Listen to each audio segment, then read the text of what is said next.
Hey there, Christophe from the French Herbal. If you got issues with poor circulation or hemorrhoids, you'll want to hear about red vine leaf. It's a classical remedy in French herbalism, super easy to prepare as a simple tea. It provides relief fairly quickly and you can grow it and pick it yourself. So what's not to love, right? And why does it have to be red, by the way? Can you just pick any type of vine leaf? Well, that's exactly what I'm breaking down in this episode. But before we start, a quick but important reminder: I'm not a doctor, a pharmacist, or a licensed healthcare professional. The information that I share with you in this episode is for educational and informational purposes only, not intended to diagnose, treat, or cure any condition, and it does not replace professional medical care. Okay, let's start with a bit of botanical information. You know grapevine, right? The kind that gives us table grapes and wine. It's a perennial plant that belongs to the Vitaceae family. The Latin name is Vitis vinifera, and they're grown pretty much everywhere in the world, right? There's a wild version of the plant that has been domesticated to produce those big, plump and juicy grapes that we know about. It's a climbing shrub with little tendrils that latch onto stuff, and the leaves look like the palm of your hand with 5 to 7 fingers. The term we use is palmate leaf. The fruits, well, they grow in clusters, and you're familiar with the grapes, right? So no need to go full botany mode here. Grapevines have been used as medicine for ages. Back in the day, people used the leaves from any kind of grapevines, mostly for their astringent properties, right? They all have tannins, which we'll get into very soon. In the last few decades of herbalism, we started to pick only vine leaf that turn into a bright red color in the fall, because those red pigments, they're very beneficial for our cardiovascular system. And in France, we went one step further and we started to use a specific cultivar, Vitis vinifera tinctoria. And this one gives black grapes and leaves that turn partly or fully red in the fall in a very predictable manner. Not sure if that's the case in other countries in the world, so please do let me know if you have information for your country, which type is being used in herbalism. And you see, with regular grapevines, the leaves may or may not turn red in the fall. With this particular cultivar, the Tinctoria cultivar, they will turn red, making it a lot easier to produce herbal remedies, if that's what you care about. If you care about the grapes, the juice, or the wine, well, that's another goal. But for the herbal remedy, you want the leaf to turn red, and if you use the Tinctoria variety, you know, it's kind of the gold standard. But more important than the cultivar is the color. So if it turns red, you're good to go to prepare the tea, the tincture, or the capsules of the leaves. Now, please do not confuse grapevines with any type of creeping decorative vines that you may find in gardens. For instance, in France, we have quite a lot of Ampelopsis glandulosa. And that's another vine that does contain the red pigments that may be medicinal, but it may contain other, also less desirable compounds. I don't have the full data to conclude on that other vine, so please do not use it. And I'm mentioning this because it's a question French people ask me on a regular basis, you know, since it's a very productive and decorative plant creeping along the old walls of houses. In terms of picking and drying in the fall, well, you go check your grapevine plants and you pick the leaves that turned bright red or dark red, doesn't matter, it just needs to be red. Sometimes a portion of the leaf turns red, not the whole leaf, and that's fine, you can pick it as well. You just need to have some pigments. Then you dry them on a rack, which is quite easy. Then you can cut them or even crush them a bit before storing them in a dry and dark place, in paper bags for instance. They keep well for several years, although with time they will start to lose their pigments and they will turn gray or brown, which is a sign that you need to renew your stocks. In terms of constituents, whether they're red or green, grapevine leaves contain tannins, lots of them. You will find the two major tannin families, which we call hydrolyzable tannins and condensed tannins. Roughly speaking, hydrolyzable tannins are not absorbed and they're not distributed systemically. They act more locally on contact, like on the mucous membranes or the skins. And condensed tannins, which we also call proanthocyanidins, they can be partially absorbed depending on their size, and therefore they can have a systemic effect as well on the vascular system in particular. Now, grapevine leaves also contain different anthocyanins, and that's where the red type becomes important. The redder it gets, the more anthocyanins you will have. And those pigments are very potent. They have quite an effect, along with the tannins, on the vascular system, right? Studies have counted at least 14 different types of anthocyanins, like malvidin, cyanidin, etc. And they represent up to 0.3% of the dried leaves. We also have 35 different types of flavonoids, like quercetin, rutin, different type of catechins, making it quite antioxidant and anti-inflammatory. The energetics, very drying due to the tannins. A quick pause to let you know that you can grab my free ebook on preparing herbal teas for the 4 seasons. It's full of simple recipes and blends you can make with herbs you can buy or even grow almost anywhere. The link is right below this episode. I hope you enjoy it. All right, let's talk about the properties and indication of red vine leaves. In France, those leaves are well known for helping with chronic venous insufficiency, which can impact quality of life in a significant way, right?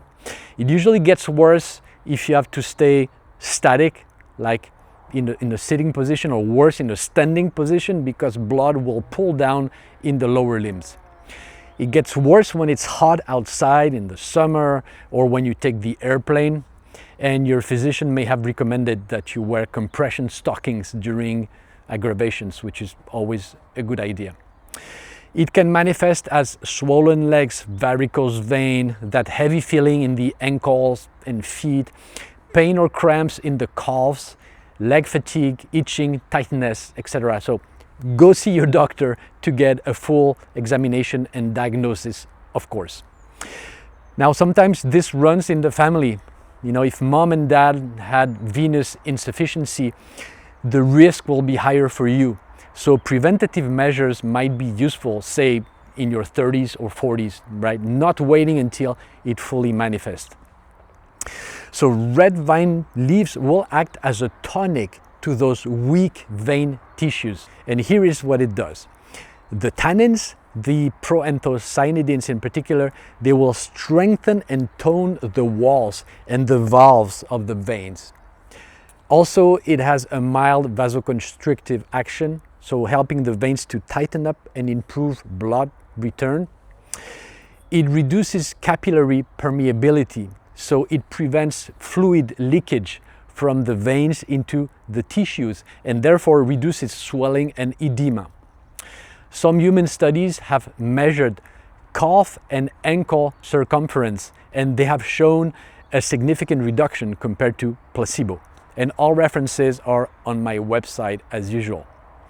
The anthocyanins and the flavonoids will further act as protectors against inflammation, oxidative stress, and destruction. They will block certain enzymes like collagenase, elastase, hyaluronidase, and those enzymes, they break down tissue under inflammatory condition, vascular tissue, right? So it's a wide range, toning and protective action. And human studies have shown a reduction of heaviness, pain, tingling, and tension in the lower limbs. What I like about red vine leaf is that it can act fairly fast, right? Sometimes you start to feel the difference after 2 to 3 days of taking it, right? Assuming you take enough of it. Of course, we're assuming here the situation is still manageable because sometimes the venous insufficiency is so profound and advanced that herbs will be of limited use. But most of the time, they will bring some degree of relief. And I will admit something to you. When I started my practice almost 20 years ago, I assumed that venous insufficiency was kind of irreversible. You know, sure, you could get relief with plants, but when those valves in the lower veins are busted, well, you know, they're busted, right? I thought there was no way to put them back together. At least that's the story I told myself. But then in my private practice, I saw cases that really got a little better, and then a little better, and then a little better, year after year of taking those plants like red vine leaf, like butcher's broom, like horse chestnut, etc. And I will tell you my story. When I was much younger, in another life and another job, I spent several years in airplanes, going to different countries to visit clients. So it was intensive flying. Then in my early 40s, I started to get calf pain and this heavy leg feeling. So I went to see the doc, a phlebologist, and he did a leg ultrasound. And then he looked at me and he said, I see deep venous insufficiency. It ain't right at your age. Did you spend a lot of time in airplanes? And man, he got that right away. So reduced cabin pressure plus long haul flights in a seated position, and there was also a risk running in my family. So from that point, I made regular use of those plants, plus changes in my lifestyle habits. And 5 to 7 years later, I had almost zero symptoms left. And today, all good. And listen to this. I had another leg ultrasound about 6 months ago because I thought I had phlebitis, because I had this sharp pain in my calf muscle, and it ended up being a torn muscle. But I told the phlebologist, I asked him, do you see my deep venous insufficiency? And he did not believe me. He said, what are you talking about? And he told me I had been misdiagnosed by the previous doc, right? So anyway, let's pause for a second. Here is something you will never hear from me, that plants are a miracle cure, because they're not. I mean, believe me, I have enough experience to see that it's never as easy as it seems, like in books or on the internet. But I do have cases of much improved venous insufficiency to the point that there are no more symptoms. And that is quite encouraging, right? And please, I insist, but do check with your physician first. At this stage, you're probably wondering how to take the plant, what form, quantities, etc. And we'll come back to that in a few minutes. On top of that, red vine leaves have a long history of traditional use for relieving itching and burning from hemorrhoids. And hemorrhoids, well, they involve weakened and inflamed veins in the rectal area, kind of similar to varicose vein, but elsewhere in the body. So red vine leaf, you know, astringent, vascular toning properties, they will help here too. Logical, right? Same venous tissue, but located somewhere else.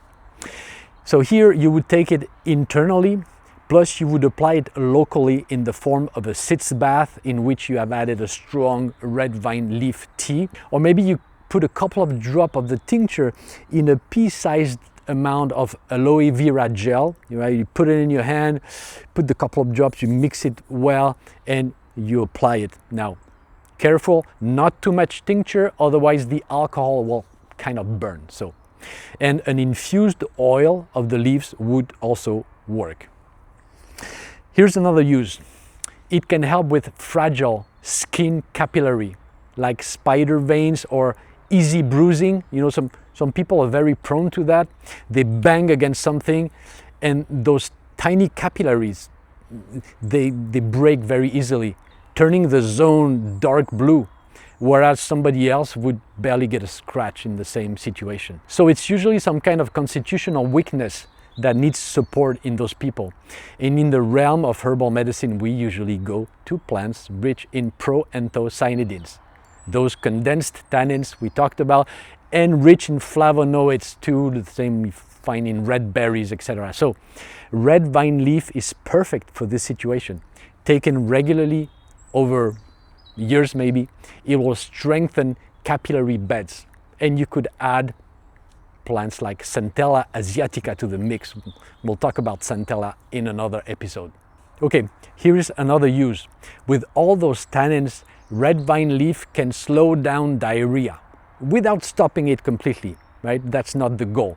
Sometimes you just need to calm things down without blocking, especially with infectious diarrhea. Stuff needs to come out.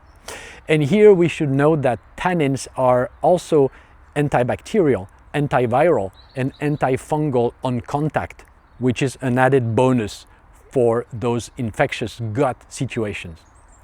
The same goes for chronic diarrhea.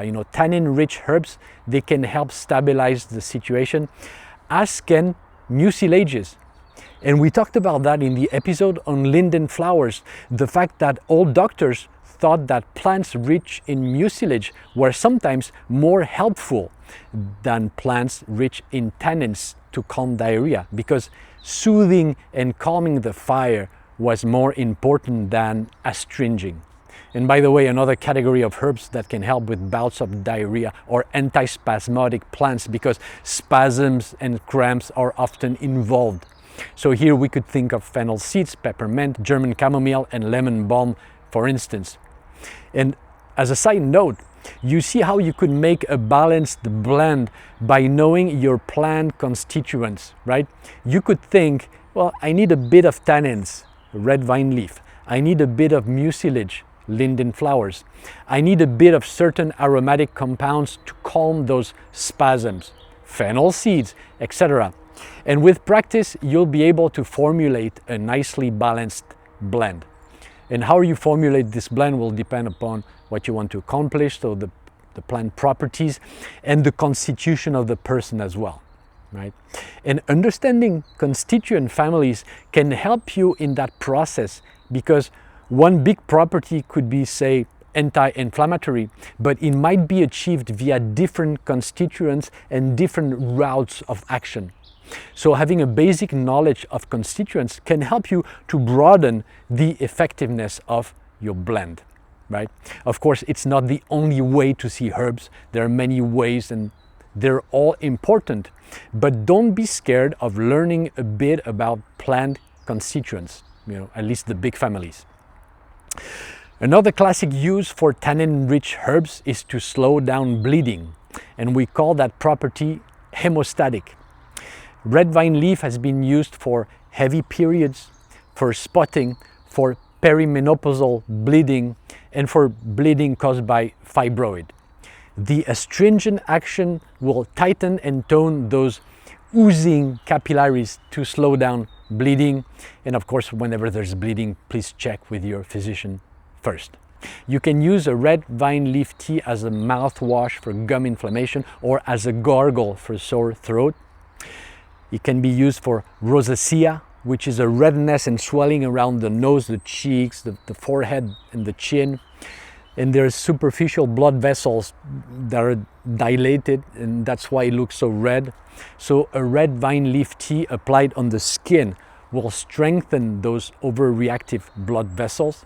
It will be slow acting, so apply for several days in a row to see if it helps you, if it calms down the situation a bit. And additionally, internal use might complement the topical application and also tone up the vessel from the inside. In terms of forms and quantities, you got 3 options. First, the tea of the dried leaves. Fournier, one of our classical French herbalists of the past, he suggests 30 to 60 grams of leaves per liter of water, which is a huge quantity, reflecting the herbal practice of the past.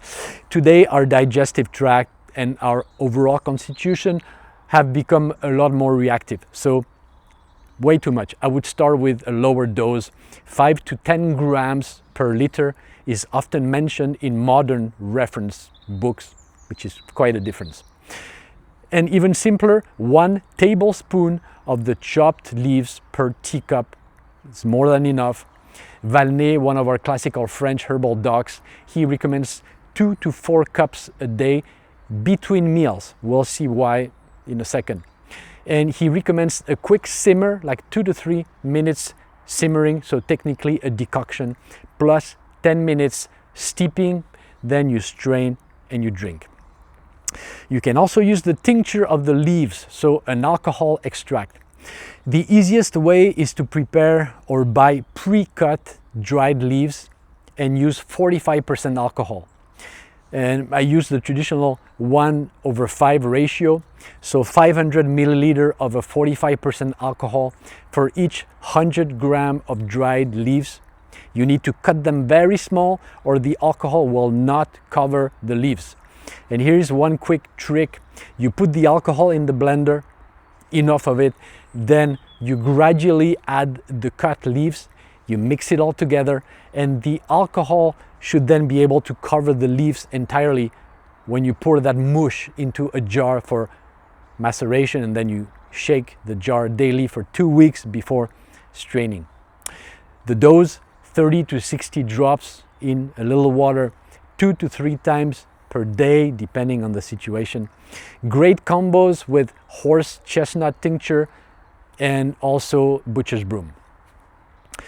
Okay, a third form would be to make capsules out of the leaves.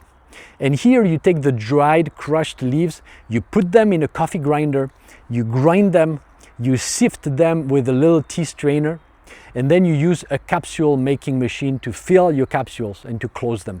It's quite easy and cheap to make at home, although it does require a bit of work. And depending on the size of the capsule, each filled capsule will probably weigh between 200 to 400 milligrams. And the dose would be between 1 to 2 capsules, repeated 2 to 3 times a day. For circulation issues, 2 to 3 week courses minimum are recommended. And the European Medicine Agency recommends a longer course of 12 weeks, so 3 months. You'll often feel a difference in 2 to 3 days, but sometimes 2 to 3 weeks are necessary to really start to feel the benefits. If you wanted to do a bit of prevention, if venous insufficiency runs in your family, then you could do a 2 to 3 week course every trimester, for instance.